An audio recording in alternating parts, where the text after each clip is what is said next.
Ram Gopal Varma sir ఓ మాట చెప్పిండు. రాజకీయ నాయకుల కంటే పెద్ద అవినీతి పరులు పబ్లికే అని. అగో గా బంగ్లాదేశంలో అయితున్న కథ చూస్తుంటే సార్ చెప్పింది 100 వాళ్ళు నిజమే అనిపిస్తుంది. అరే, గజ దొంగలు కూడా సిగ్గుపడే తట్టు వాళ్ళ దేశాన్ని ఆలే లూటీ చేసుకుంటారు.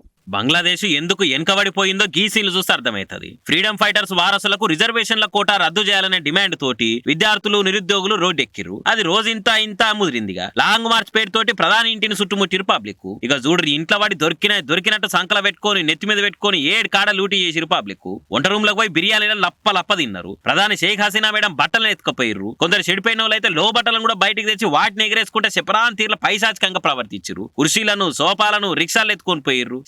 గిన్నెలు జోబులు పెట్టుకొని పరారయ్యారు. గజ దొంగలు కూడా వాళ్ళని చూసి సిగ్గువాడే తట్టు చేసిర్రు. పార్లమెంటును కిష్కింద కాండ చేసిర్రు. కోతి కొబ్బరి చిప్ప దొరికినట్టు ప్రధాని ఇంటిని పార్లమెంటును ఆదివారం అంగడి కంటే అధ్వానంగా మార్చి పడేసిర్రు. నిరసన పేరుతో వాళ్ళు చేసిన పనిని చూసి చదువుకున్న విద్యార్థులైతే ఈ పని చేయరు. బేవార్స్ గాళ్ళు అయితేనే ఇట్లా చేస్తారు. ఆది మానవుల కాలం నాటి మనుషుల కంటే డేంజర్ ఉన్నారు గారా మీరు అని మస్తుగా తిట్టుకుంటారట నెటిజన్లుగా.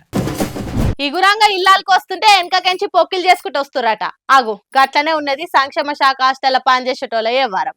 సర్కారేమో పిల్లగాళ్ళను మంచిగా చూసుకోవాలి, చక్కటి తిండి పెట్టాలని చెప్తుంటే ప్రిన్సిపాళ్ళు వార్డెన్లు ఎన్వోలు పిల్లగాళ్ళని ఆకలికి చంపి పుచ్చిపోయింది పాసిపోయింది పెట్టి దావకాన్ల పాలు చేస్తారు. మంచి తిండి పెడితే పిల్లగాళ్ళు ఏడారోగ్యంగా ఉంటారో ఏమో అనుకున్నారో గాని పురుగులన్నము నీళ్ల సారు బల్లులు పడ్డ చట్నీలు పిల్లులు దాగిన పాలు పోసి పసిపిల్లగాళ్ళని మంచిగా చూసుకుంటున్నారు హాస్టల్లో పనిచేసేటోళ్ళు. పురుగులు పట్టిన అన్నము కూలిపోయిన కూరలతో తింటే పిల్లగాళ్ళు బలంగా ఉంటారని అనుకుంటారో ఏందో మరి. లేకుట్టేంది నిత్యం ఫుడ్ పాయిజన్లతో హాస్టల్లో చదివే పిల్లగాళ్ళు దావకాన్ల పాలవుతున్నారు. ఈ నాగర్ కర్నూలు జిల్లా పెంట్లవల్లి కస్తూర్బా గాంధీ హాస్టల్లో 30 మంది పిల్లగాళ్ళు ఫుడ్ పాయిజన్ అయి దావకాన్ల పడ్డారు. కుళ్ళిన కూరగాయలతోటి భోజనం పెడుతుర్రు. గిదేం తిండి మేడం ఎట్లా తినమంటుర్రు అని అడిగితే ఎస్ఓ మేడం గిన్నెతో కొట్టిందని కొట్టి ఏడుచుకుంటా చెప్తున్నారు. పాపం పిల్లల ఏడుపు చూసినా వీళ్ళకి మనసు మారతలేదా? ఓసారి లీడర్లు పెద్ద ఆఫీసర్లు హాస్టల్ చెక్కింగ్ పోరి ఒకప్పుడు తెలంగాణ హాస్టల్స్ లో సీట్లే దొరకపోయేది. అసొంటిది ఇప్పుడు అందులో చదివేటోళ్ళే బయటకు వస్తామనే తట్ట అవుతున్నది. జర మంత్రి సార్లు గట్టిగా నజరేరి పిల్లగాలు గోస పడుతున్నారు అనుకోబట్టిరు నిచ్చేసొంటి ముచ్చట్లు చూస్తున్న కామన్ పబ్లిక్.